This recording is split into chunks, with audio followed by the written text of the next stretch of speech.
નમસ્કાર મિત્રો, job Sarita YouTube channel પર આપ સૌનું ફરીવાર એક નવા વિડીયોમાં હાર્દિક સ્વાગત છે।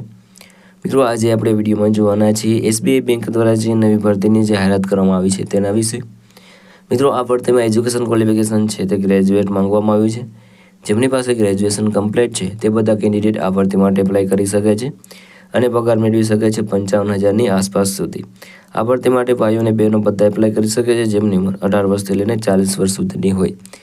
તો મિત્રો, આજે આપણે આ વિડીયોમાં જોવાના છીએ એસબીઆઈ બેંક દ્વારા જે નવી ભરતીની જાહેરાત કરવામાં આવી છે તેની સંપૂર્ણ માહિતી।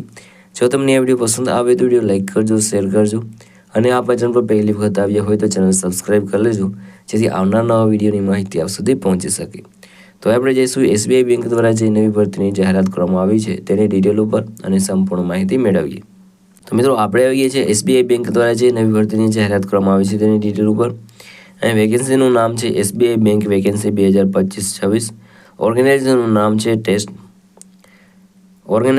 નામ છે state bank of India. SBI bank દ્વારા ભરતી છે તે બહાર પાડવામાં આવી છે। પોસ્ટ નેમની વાત કરીએ તો સ્પેશિયાલિસ્ટ કેડર ઓફિસર એટલે કે એસસીઓ માટેની આ પોસ્ટ પર ભરતી થવાની છે, જેમાં VP wealth SRM, AVP wealth RM અને કસ્ટમર રિલેશનશિપ એક્ઝિક્યુટિવની પોસ્ટ પર ભરતી થવાની છે। એમ કુલ મળીને 996 જગ્યા પર ભરતી થવાની છે।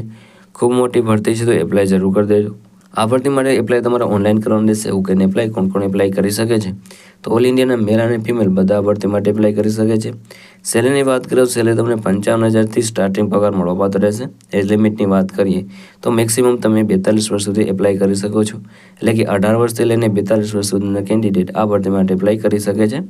એપ્લિકેશન ફીની વાત કરીએ તો જનરલ અને ઓબીસી માટે 750 રૂપિયા ફી ભરવાની રહેશે, જ્યારે એસસી, એસટી અને પીડબ્લ્યુડી માટે કોઈ પણ જાતની ફી છે તે ભરવાની રહેતી નથી। જે ફી છે તે તમે online credit card, debit card અથવા તો નેટ બેન્કિંગ દ્વારા ભરી શકો છો।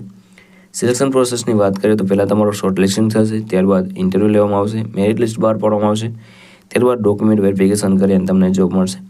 એજ્યુકેશન ક્વોલિફિકેશનની વાત કરીએ તો ડિપ્લોમા અથવા તો ગ્રેજ્યુએટ એટલે તો ડિગ્રીની રિલેવન્ટ તમારી પાસે કોઈ પણ હોવું જોઈએ તો તમે આ ભરતી માટે એપ્લાય કરી શકો છો। અગત્યના ડોક્યુમેન્ટની વાત કરીએ તો passport size photograph, signature, Aadhaar card, education certificate, caste certificate અને એજ પ્રૂફ આટલા ડોક્યુમેન્ટ તમારી પાસે હોવા જોઈએ। મિત્રો, હવે વાત કરીએ તમે કઈ રીતે એપ્લાય કરી શકો છો તો મિત્રો, વિડીયોના ડિસ્ક્રિપ્શનમાં તમને એક લિંક મળી જશે, તેના પર ક્લિક કરશો એટલે તમે એસબીઆઈની ઓફિશિયલ વેબસાઇટ છે ત્યાં પહોંચી જશો। વેકેન્સી પર ક્લિક કરીને તેમાં તમારે તમારી પર્સનલ ડિટેલ અને એજ્યુકેશન ડિટેલ છે તે ફિલ કરી દેવાની રહેશે। ત્યારબાદ જે પણ ડોક્યુમેન્ટ રિક્વાયર્ડ છે બધા અપલોડ કરી દેવાના છે, ફોર્મ સબમિટ કરી દેવાનું છે। ત્યારબાદ તમારી ફી ભરીને તમારે જે તમારું એપ્લિકેશન છે તે કન્ફર્મ કરી દેવાનું રહેશે। અગત્યની તારીખોની વાત કરીએ તો online form starting date 2 December 2025થી આ ભરતી માટેના એપ્લિકેશન શરૂ થઈ ગયેલા છે। લાસ્ટ ડેટની વાત કરીએ તો 5 જાન્યુઆરી 2026 સુધી તમે આ ભરતી માટેના એપ્લિકેશન છે તે કરી શકો છો। અગત્યની તારીખોની વાત કરીએ તો તે તમને વિડીયોના ડિસ્ક્રિપ્શનમાં મળી જશે, ત્યાં તમે એપ્લાય કરી શકો છો। તો મિત્રો, આ હતું આજનું નોટિફિકેશન। જો તમને આ વિડીયો પસંદ આવે તો વિડીયો લાઇક કરજો, શેર કરજો અને આ ચેનલ પર પહેલી વખત આવ્યા હોય તો ચેનલ સબસ્ક્રાઈબ કરી લેજો જેથી આવનાર નવા વિડીયોની માહિતી આપ સુધી પહોંચી શકે। તો આ સાથે આજનો વિડીયો પૂરો કરું છું। મળીએ નવા વિડીયોમાં નવી ભરતી સાથે। જય હિન્દ, જય ભારત।